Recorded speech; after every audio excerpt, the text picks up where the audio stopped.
Kraken is the giant Balzer and Mabillard floorless coaster at SeaWorld Orlando, and Kraken is certainly a fitting name for this beastly looping coaster. The ride is large in scale, and it features a tangled mess of track running alongside the water. Kraken may be one of the older roller coasters at SeaWorld Orlando, but it was arguably their most important. Find out why and also how it rides in this review. 1999 was a major year for the Florida theme parks, specifically in regards to thrills. Busch Gardens Tampa opened Gwazi, a Great Coasters International dueling wooden roller coaster. Walt Disney World finally opened the long-delayed test track at Epcot, which would become the fastest attraction at any Disney resort. And then they also opened Rock 'n' Roller Coaster at the then Disney's MGM Studios. This Vekoma launch coaster would be the first coaster at an American Disney park to invert guests. Universal Orlando would open a brand new theme park in Islands of Adventure with immersive theming and Orlando's wildest roller coasters. The park's two most thrilling coasters would both be from Balzer and Mabillard.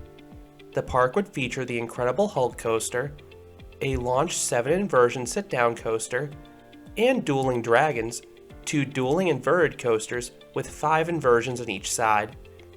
And SeaWorld Orlando would open nothing. At the time, SeaWorld Orlando was primarily an aquatic park. The park had a series of shows and exhibits complemented by a small handful of mechanical rides. They dabbled in a large-scale themed attraction the prior year when they opened Journey to Atlantis, a mock water coaster. This ride was very well received with its elaborate sets, thrilling drops, and soaking splashes. B&M debuted their floorless coaster in April of 1999 with Medusa at Six Flags Great Adventure. This was an updated take on the company's sit-down coaster, as the trains would remove the floor and have the legs of riders dangling above the track. It was a cool visual, and riders immediately praised this model's power and smoothness. In early May 1999, just a few weeks before Islands of Adventure or any of Florida's new for 1999 roller coasters would open, SeaWorld Orlando would announce Kraken. This would be a B&M floorless coaster that would become Florida's tallest, fastest, and longest roller coaster when it would open the following year in 2000. Kraken would stand roughly 150 feet or 46 meters tall, reach speeds of 65 miles per hour or 105 kilometers per hour, travel across 4,177 feet or 1,273 meters of track, and also include 7 inversions along the way. Adding a massive thrill coaster like this was a gamble. It would become the most thrilling attraction at SeaWorld Orlando by the time it opened by a long shot. But SeaWorld Orlando saw this as a calculated risk based on the positive reception of 2 thrill coasters they added to their San Antonio park. Great White was an inverted coaster also from B&M, and then in 1999, they opened the Steel Eel Mega Coaster from Oregon. This gave SeaWorld the confidence sea creatures and thrill coasters could mesh together. Kraken opened to rave reviews for SeaWorld Orlando, and this coaster success is what helped the park add additional coasters down the road, such as Manta, a B&M flying coaster, and Mako, a B&M hypercoaster. While the latter 2 coasters are arguably more popular than Kraken today, Kraken still has a strong place in this park's lineup. Kraken's placement in the park is interesting. I love how the first half runs alongside the water on one side, but on the other side, you can see some less than appealing backstage areas. The second half has some exciting underground trenches. The one by the entry plaza in particular looks great. The cave is located around water, has some nice rock work, and the Kraken's massive tentacles are sprawling outwards from it. This is an exciting visual that entices riders to experience this coaster. Kraken usually has a very short wait. Most days it'll be a walk-on for most rows, even if it's running just 1 train. On busier days, the park will often run 2 trains, and each train seats 32 riders across 8 rows. And no matter how many trains Kraken is running, the crew usually gets them out quickly to keep the minimal line moving. The one exception is if you want to wait for the front row. The line for this row starts pretty far back. If it's filled entirely and the coaster is running 2 trains, it can take up to an extra half hour. While the front does have the unobstructed view, I find the back row is the ride's best seat because it actually gives some airtime, so I usually just head there anyway. And one note for those with quick queue is that you will be assigned to either row 2 or 7. You cannot get any other row. The only time Kraken consistently had a bad line was during the 2017 season. That was the year when Kraken was renamed Kraken Unleashed and given virtual reality goggles. This experience significantly reduced this coaster's throughput. Dispatches would take an eternity, and lines would move slower than Peyton Manning sprinting. This is why VR was removed in 2018, but the Kraken Unleashed branding remained around the attraction. But maybe that could change soon. Kraken is going through somewhat of a facelift at the moment. Until recently, Kraken had a distinctive paint scheme. I really liked it. The coaster had aqua track and pastel yellow supports. But now it's being painted green. I don't know about you, but when I think of a big green B&M in Orlando, I am always going to think of the Hulk. While I prefer Kraken's older paint scheme, what matters most is that this will still be one of the best floorless coasters out there. Kraken has the traditional floorless trains with the over-the-shoulder restraints. I have no issue with these restraints, but they are pretty hard if you experience any headbanging.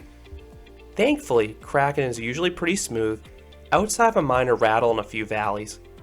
However, I have noticed the ride can have a noticeable rattle in several of the ride's valleys when the trains are not fully loaded, and that can make it a little bit easier to hit your head in a few spots.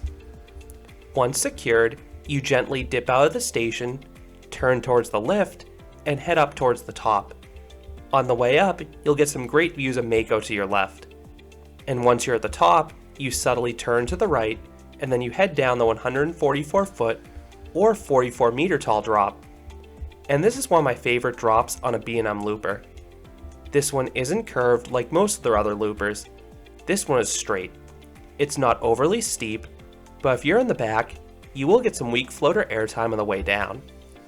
The first inversion is a giant vertical loop, and honestly, it's probably the weakest inversion on the ride.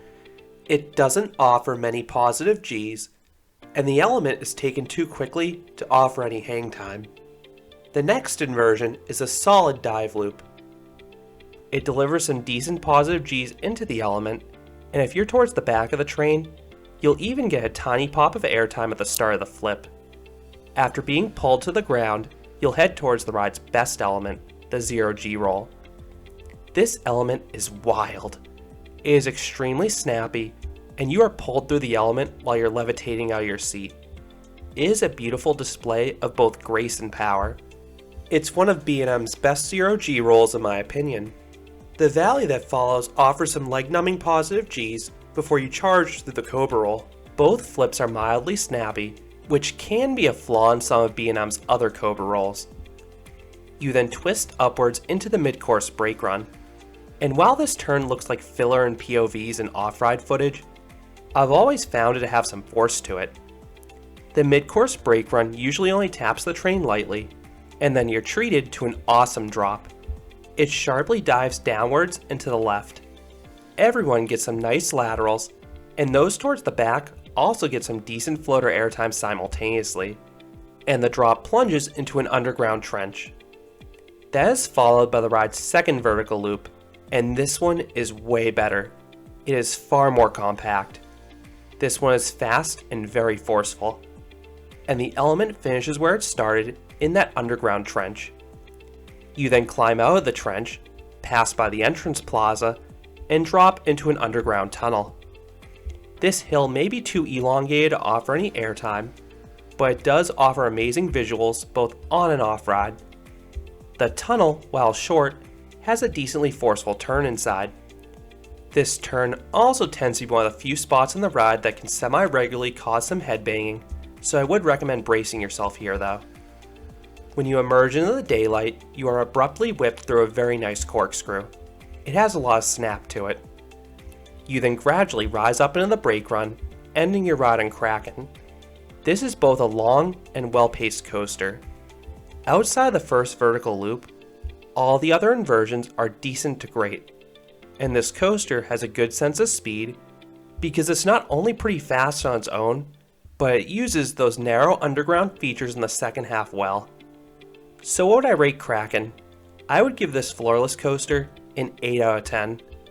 This is a very fun looping coaster. The ride does pretty much everything I could want from a floorless coaster. It has plenty of inversions, many of which are strong. It offers a smooth and re-rideable experience. It has good transitions, and it also has some solid drops and cool underground elements to differentiate it from the others. This is probably my third favorite floorless coaster. Superman Krypton Coaster is easily my favorite, but this one slots in right behind Six Flags Discovery Kingdom's Medusa for me. While Medusa has a similar layout to Kraken and a worse location, I find Medusa more consistent, which is why I give it the slight edge. While I prefer both Mako and Manta to the park's older B&M coaster, Kraken still holds its own. So those are my thoughts on Kraken, the Balzer Mabillard floorless coaster at SeaWorld Orlando. What are your thoughts on this multi-looper? Do you agree it's one of the best floorless coasters out there still? I would love to hear your thoughts down in the comments. If you enjoyed this review, I'd appreciate it if you gave this video a like, and you considered subscribing, because there'll be a lot more roller coaster and amusement park videos here at Canopy Coaster. Thanks for watching.